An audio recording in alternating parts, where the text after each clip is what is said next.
Hello my dear friends, you're in the Military Summary channel, and in this video we're going to discuss the most important events that took place during the previous 12 hours. We have lots of very interesting updates, so let's start. And this morning the most important updates are coming from China, where the SCO summit is taking place on the territory of the city by the name of Tianjin. Very important summit. Xi Jinping on the SCO summit, forging new era of international relations. The SCO has become an important force for building new international relations and the shared future for humanity, Xi Jinping said at the summit reception. Since its creation, the organization has followed the Shanghai spirit, boosting unity, trust and cooperation, and taking an active role in the global and regional affairs. She expressed confidence that the Tianjin summit would give fresh momentum to the SCO's sustainable development. So very important meeting, and here we can see the leader of China, here we can see the president of the Russian Federation Vladimir Putin, the prime minister of India, and many other leaders from different countries came to China with the purpose to talk and to discuss the future of this alliance, the future of this part of the world, not of the European countries, not of the United States of America, but of these countries. Lots of statements were made, lots of very interesting pictures were made, and the most important, lots of very interesting decisions were made as well, especially the creation of a common bank of development, which is very important. And it seems that this is another step to the dollar, the economies of these countries that are the part of this SCO organization. Let's wait and see obviously what is going to be next, but obviously this is a very strong summit and very strong meeting. Now let's return back to Ukraine and let's discuss the situation here. Zelensky during the previous 12 hours made lots of very interesting statements, especially this one. New deep strikes planned, forces and means are prepared. So Zelensky stated during the previous 12 hours that Ukraine is ready to attack deep inside of the territory of the Russian Federation with the ballistic and probably cruise missiles that were created on the territory of Ukraine with the help of the Western countries. Obviously, this is not going to bring us closer to the peace, but obviously this is going to be another layer of escalation of the conflict between the Russian Federation and Ukraine. So let's go and let's start with the southern directions. During the previous 12 hours, very interesting video was published by Ukrainian forces from the southern part of Crimea. Here we can see how Ukrainians were attacking different military facilities on the territory of the Crimea with drones that most likely were launched or sent from the Black Sea. So this is another reason why the Russians need to intensify their, let's say, technologies and their Navy drone productions with the purpose to secure the Crimea from the west and from the southwest. Because if Ukrainians continue doing the same, obviously in months, days, weeks, they will be able to improve their drones technologies, and they will be able to deal significant damage to Russian military facilities on the territory of Crimea. Now let's move further and let's discuss the situation in the Zaporizhzhia direction. During the previous 24 hours, additional changes on the ground were recorded.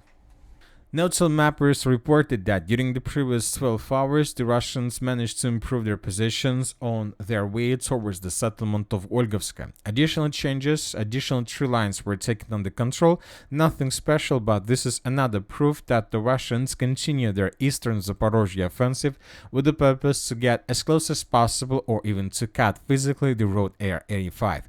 The Russians are still very far from this road, but they have already passed 50% of the entire way. Now let's move further and let's discuss the situation in the western Donetsk direction, where the Ukrainians continue their counterattacks. During the previous 24 hours, additional videos were recorded. For example, in this video that was published by Ukrainian forces from the settlement of Zelyony Gai, we can see how Ukrainians of 214th Separate Assault Battalion were counterattacking Russians in this area, how Ukrainians were moving from one building to another. So this video video confirms that Ukrainians have strong control over the settlement and that Ukrainians managed to almost completely clear the settlement from Russian soldiers. Based on this video, we haven't adjusted anything. This is just another proof that Ukrainians once again have very strong control over the territory and that Ukrainians continue their counter-offensive operation. A bit further to the east, we have another video from the settlement of Dachna, which is located on the territory of the Dnipro region, and the settlement of Dachna is the first settlement that was taken by the Russians on the territory of the Dnipropetrovsk Oblast, and as you can see, the village most likely was retaken by the armored forces of Ukraine. In this video, we can see Ukrainian soldiers that raised their flag in the most southeastern part of the settlement. Based on this video, we have adjusted the territory of the settlement of Udachne in Ukraine's favor. So, as you can see, the Ukrainians launched their major counter-offensive operation in the West Donetsk region, most likely with the purpose to restore control over as many as possible territories and to force the Russians to fall back. So we see a strong presence of the Ukrainians, and they continue improving their positions. The main purpose of this Ukraine activity is to force the Russians to stop their Zaporizhzhia offensive operation and to return back some forces in the western Donetsk direction with the purpose to stabilize the situation. Now we are moving to the Pokrovsk direction. During the previous 24 hours, very interesting changes on the ground were recorded. According to several pro-Russian resources, during the previous 24 hours, the Russians launched another offensive operation in the Pokrovsk direction, and it seems that, according to information we have, that the defense of the armored forces of Ukraine at the territory of the city, at least in the southwestern and in the southern parts, has collapsed completely. Just yesterday, several pro-Ukraine resources made very interesting statements. Those sources who has connections on the ground, we are talking about volunteers who brings food, weapons, probably drones to the soldiers on the ground. And one of these volunteers made a very interesting article in his official Telegram channel saying that in coming days the Russians were planning to begin another major offensive operation, very strong offensive operation, which is going to be most likely the strongest offensive since the beginning of the battle of the city of Pokrovsk itself. So this information was published yesterday on the 31st of August of 2025, and today we start receiving updates from the city of Pokrovsk. And furthermore, when talking about the city of Pokrovsk, we can see the dynamic. For example, this is the first article that was published today by pro-Russian resource. In this article, we see that the Russians managed to cut the M30 road in this area, and the Russians managed to improve their positions in this most southern part of the Pokrovsk citadel. Later, we got additional update, and according to probably few hours later after the first article was published by the source, the next article told us that the Russians improved their positions already in the central part of the city and that the Russians answered this market. So this is a central market where Ukrainians used to sell and buy cars, or the civilians of the city of Pokrovsk. And right before we started making this video, we got additional progress on the ground, and according to the latest update, the Russians have almost got the most central part and have almost reached the railway station that located in the most central part of the city. So once again, the Russians during the previous day first improved their positions in the citadel, then the Russians managed to cut M30 road, then the Russians secured the territory of market, and right before we start making this video, the Russians continued advancing further in the direction of the central part of the city, and as we can see, this is obviously very big dynamic, and obviously if this information is correct, we can confirm, and we are emphasizing that the defense of the city of Pokrovsk, at least from its southwestern part, collapsed completely. If Russians are able to continue offensive and if Ukrainians are not able to stabilize the situation, this can lead to complete collapse of the situation in the area of Mirnograd.